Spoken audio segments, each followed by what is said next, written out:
अब बारी है गोवर्धन पूजा और भाई दूज की। इसका क्या महत्व है, इसका क्या मान है? गाय का मूत्र और गाय का गोबर, ये पांचों ही मनुष्य के लिए स्वास्थ्यवर्धक, आरोग्यवर्धक है। आप देखेंगे कि गाय के घी में अगर कोई विषैला कीड़ा पड़ जाए फौरन मर जाएगा। अब ये गौ के वंशों का वर्धन करता है। इसकी जो घास है वो बड़ी पुष्ट है। गोवर्धन पर्वत को उठाने से छोटी उंगली से गोवर्धन पर्वत साक्षात सुदर्शन चक्र बन गया था। तो दीपावली बीत चुकी है और धनवंतरी और धनतेरस की पूजा, माँ लक्ष्मी की पूजा के बाद अब वक्त है भाई दूज और गोवर्धन पूजा का। इसे कैसे करना है, क्या कुछ इसके नियम हैं, कैसे आप अपने घर में बहुत सरल और सहज तरीके से दीपावली के बाद के इन दोनों पर्वों को मना सकते हैं, पूजन अर्चन कर सकते हैं, इसको जानते हैं। हमारे साथ स्टूडियो में मौजूद हैं अनिल वत्स जी।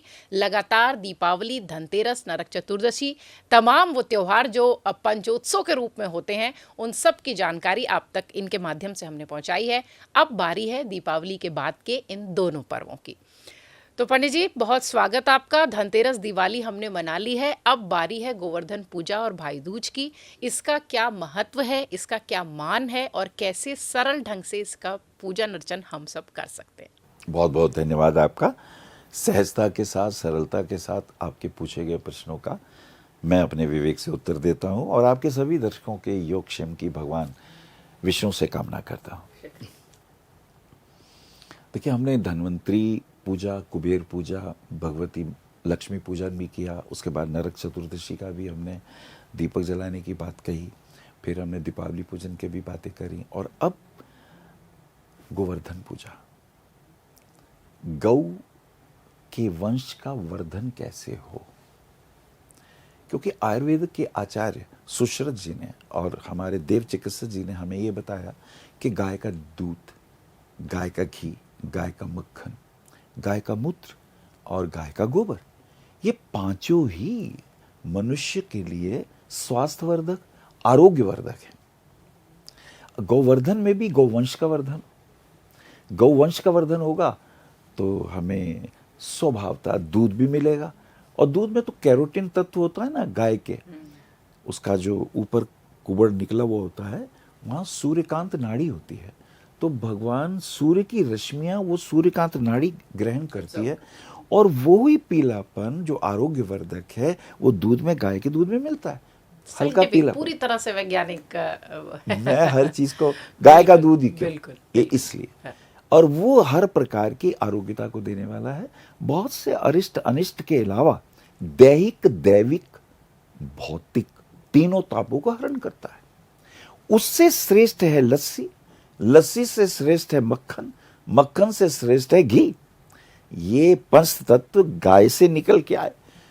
आप देखेंगे कि गाय के घी में अगर कोई विषैला कीड़ा पड़ जाए फौरन मर जाएगा। ऐसी अगर आपने कोई भोजन किया है जो कि शरीर के उपयुक्त नहीं है, बासी है या उसमें कोई दोष है, अगर आपने 2 चम्मच देसी घी के गाय के डाल लिए, वो सब आपका शरीर का पाचन क्रिया ठीक हो जाएगी, ठीक हो जाएगा। तो ये तो हुआ। अब गौवंश का वर्धन हो, भगवान कृष्ण ये चाहते थे। उन्होंने इंद्र याग को मना किया। अपने पिता से कहा ये जो आप इंद्र की पूजा करते हैं इससे श्रेष्ठ गोवर्धन। अब ये गौ के वंशों का वर्धन करता है। इसकी जो घास है वो बड़ी पुष्ट है, गाय खाती है तो बहुत उनको ताकत मिलती है। और फिर इस गोवर्धन पर्वत की भी एक अलग, हनुमान जी जब पर्वत लेके संजीवनी के लिए जा रहे थे तो लौटते वक्त ये जो पर्वत था इसको वहीं स्थान पर पहुंचाना था जहां से लाए थे, द्रोण पर्वत पे, द्रोणगिरी पे पहुंचाना था। तो उस पर्वत को कुछ अंश यहां भी रखा गया। तो उन्होंने कहा भी सबकी पूजा हो रही है, मेरी पूजा नहीं हो रही। तो उन्होंने कहा देखो इस युग में तो नहीं होगी, लेकिन रामावतार के बाद जो कृष्ण अवतार होगा तो भगवान कृष्ण जो है वो तुम्हारे इस स्वरूप की महत्ता बताएंगे। तो भगवान कृष्ण ने अपने वचन के अनुसार इस गोवर्धन की महत्ता सिद्ध करनी थी। यहाँ से भी कहानी जुड़ती है जी। उन्होंने इस पर्वत को उठाया और इंद्र का, वो आप सब जानते हैं किस प्रकार प्रलय मची, और भगवान कृष्ण ने एक छोटी उंगली पे 7 दिन 8 प्रहर 7 अट्ठे 56, इसलिए 56 भोग, 56 भोग इसलिए। तो वो उन्होंने उठाया और उठाने के बाद उन्होंने ये बताया कि गाय के गोबर का अगर लेप कर लोगे तो वो जो बिजली गिरती है ना वो वहां नहीं गिरती, पहले जमाने में झोपड़ियों में घर के आंगन में बाहर बाहर रहते थे, गाय के हाँ, गोबर का लेप किया हाँ, जाता था, लेप किया जाता। प्रोटेक्टिव थी ना इस एनर्जी से भी जो नुकसान करती है, जो बिजली गिरती है। तो देखिए कितनी साइंटिफिक चीजें हैं। तो आज के दिन अगर गोवर्धन की परिक्रमा कर लें, अब पैदल नहीं जाता तो भाई मोटरसाइकिल से कर लो, रिक्शा से कर लो। और करते वक्त ओम कृष्णाय नमः, ओम कृष्णाय नमः इसका ध्यान करते रहो, तो भगवान कृष्ण कहते हैं मेरे आशीर्वाद मिलेंगे और गोवर्धन पर्वत के भी आशीर्वाद मिलेंगे। गोवर्धन पर्वत को उठाने से छोटी उंगली से गोवर्धन पर्वत साक्षात सुदर्शन चक्र बन गया था। उनकी अपार शक्ति और क्षमताएं आई थी। तो आज के दिन आप हो सके तो वृंदावन हो आए, गोवर्धन की परिक्रमा कर लें। नहीं होती कोई बात नहीं, घर में ही गोवर्धन का चित्र हो भगवान श्री कृष्ण का, जिसमें गोवर्धन पर्वत उठाया हुआ हो, उसको रख के धूप दीप जला के आप पूजा कर लीजिए। तो ये करने से भगवान श्री कृष्ण के आशीर्वाद आपको प्राप्त होते हैं सहजता और सरलता से। आज के दिन ही फिर और भी बहुत सारी चीजें, विश्वकर्मा डे भी लोग मनाते हैं, तो जिन्होंने पूरे विश्व का निर्माण किया उनके लिए भी ये आज के दिन की बड़ी महत्ता है। और आज के दिन द्यूत क्रीड़ा भी बहुत होती है। पहले जमाने में जितने अखाड़े होते थे उसमें हमारा शरीर का वीर का वर्धन हो, घर के अंदर हमारे मोहल्ले में 10-12 ऐसे योद्धा हों कि बाहर के आक्रांता अगर लड़ाई युद्ध करें तो वो उनसे रक्षा कर सके। तो वो द्यूत क्रीड़ा होती थी जिसमें मल्ल युद्ध होता था, जिसमें फिजिकल पहलवानी होती थी, जिसमें कई जगह रेस भी होती है, घोड़ों पर रेस बैठ भी के लोग है, घुड़सवारी करके रेस करते हैं। ये हाँ, सब द्यूत क्रीड़ा का महत्व। व्यायाम के, शरीर के सौष्ठव के, ताकत के प्रदर्शन के पर्व थे कि आपको पूरे साल तैयारी करनी है, इस साल आपने परिणाम दिखाने हैं। तो ये इसका। और दूसरा, जब हम भगवान श्री कृष्ण का ध्यान करते हैं तो वो 16 कला संपूर्ण है। 16 कला संपूर्ण होने पे, क्योंकि चंद्रमा की 16 कलाएं हैं इसलिए कृष्ण 16 कला है। भगवान राम की वो 12 कला संपूर्ण है, क्योंकि सूर्य की 12 कला होती हैं, वो सूर्यवंशी है इसलिए उनकी 12 कलाएं हैं, इनकी 16 है। वो 12 और ये 16 इक्वल है ताकत में। कई लोग कहते हैं भाई अरे ये तो 16 कलाएं तो ज्यादा बड़े हैं। नहीं भैया, वो 12 कला का ही विस्तार चंद्र कलाओं में हुआ है। तो आज के दिन भगवत गीता का पाठ करने से, आज के दिन भागवत कथा सुनने से, आज के दिन भगवान विष्णु का विष्णु सहस्रनाम सुनने से, अगर 96 मिनट पहले, सूर्योदय से 96 मिनट पहले विष्णु मुहूर्त होता है, जैसे एक ब्रह्म मुहूर्त होता है, वो सूर्योदय से 48 मिनट पहले होता है। इसका डबल करिए, 96 मिनट पहले ब्रह्म मुहूर्त के बाद विष्णु मुहूर्त है। जो व्यक्ति विष्णु मुहूर्त में भगवान विष्णु सहस्रनाम का पाठ सुन लेगा, उस पर भगवान विष्णु की अपार कृपा होती है। वो कहते हैं योग क्षेम वाहम्याम। वो जो उसे नहीं मिला उसकी प्राप्ति होगी, वो योग, और जो मिला वो चोर ना लूट ले जाएं, वो कोई हर न ले उसे। तो हॉस्पिटल में ना जाए, वकीलों में ना जाए, शत्रुओं द्वारा ना ठगा जाए, वो क्षेम। वो कहते हैं मैं उनकी कुल की भी रक्षा करता हूँ, संतान की रक्षा करता हूँ, अकाल मृत्यु नहीं होती। तो ये तो हुआ गोवर्धन। अब रहे भैया दूज। यमराज एक दिन घूमते घूमते अपनी बहन यमी यानी यमुना के घर पहुंच गए। यमुना बड़ी प्रसन्न हुई, भैया आप यहाँ कैसे? यूं तो यमराज कहीं जाएं सबके प्राण कपते हैं कि ये तो मृत्यु के देव है। यमी बड़ी प्रसन्न हुई और बड़ी प्रसन्नता जो भोजन बनाया, भोजन बना के भैया को खिलाया। पहले तो आती उनके माथे पे तिलक किया, तो यमराज बड़े प्रसन्न हुए, बोले बहना मैं तेरे से बड़ा प्रसन्न हूं, और तुमने आज मुझे बुलाया और अपने हाथों से भोजन कराया, तो मैं इतना प्रसन्न हूं, मैं आज तुम्हें एक वरदान देना चाहता हूं। बोले भैया इससे अच्छा क्या हो सकता है मेरे लिए?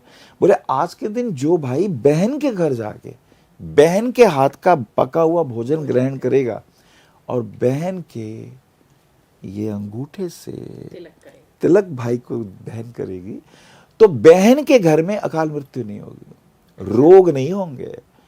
आजकल तो बड़े भयानक रोग हैं, बीपी हाई तो हो गए, हार्ट अटैक।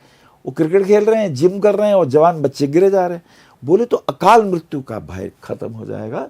जिसकी जितनी आयु है उतनी आयु तो उसे मिलेगी, लेकिन अकाल मृत्यु का भय नहीं होगा। ये उन्होंने आशा। तो ये वाला त्योहार बहन से भी जुड़ा हुआ है और भाई से भी जुड़ा हुआ है ना? बहन ने कहा और भैया आपका, और भाइयों का क्या होगा? बोले अच्छा समझ गया, तो भाइयों की भी अकाल मृत्यु नहीं होगी, भाई बहन का प्रेम बना रहेगा। तो इसलिए ये भैया दूज का त्योहार द्वितीया तिथि इसलिए इसे यम द्वितीया भी कहते हैं। यम द्वितीया भी कहते हैं। इस दिन यम नहीं रहते, धर्मराज हो जाते हैं। धर्मराज, प्राण हरने वाले नहीं होते इस दिन। धर्म के दाता हो जाते हैं। धर्म के दाता हो जाते हैं। वो है ना, एक बार यमराज जी ने दूतों से पूछा, यमदूतों से, तुम्हें कभी ग्लानि तो नहीं होती ना अपना कार्य करते हुए? बोले आपने पूछा तो बता देते हैं, बहुत दुख होता है। ये क्या काम सौंपा आपने हमें? हम हंसते हुए घर को रुला देते हैं, चीत्कार शुरू हो जाता है, हमें दुख होता है। बोले कब? बोले जब हम बच्चे की प्राण हरते हैं, जब हम उस स्त्री के प्राण हरते हैं जिसका अभी विवाह हुआ है और 4-5 दिन में, 1 हफ्ते में हम उसके पति को छीन लेते हैं, हमें बहुत दुख होता है। उनके चीत्कार, उनके हाहाकार को सुन के हम बड़े दुखी होते हैं। प्लीज कोई उपाय करो ना, कोई युक्ति बताओ ना प्रभु, हमें इनके प्राण ना हरने पड़े। कोई वृद्ध हो गया भाई, उसके प्राण लेने में उन्हें नया जीवन देना है, लेकिन समझो ना प्रभु। बोले मैं समझ गया तुम्हारी बात। तो सुनो, जो त्रयोदशी वाले दिन से लेके चतुर्दशी और दीपावली तक यम दीपदान करेगा, उसके घर में ऐसी अकाल मृत्यु नहीं होगी। ये यमराज जी ने उस दिन वरदान दिया। और ये भी कहा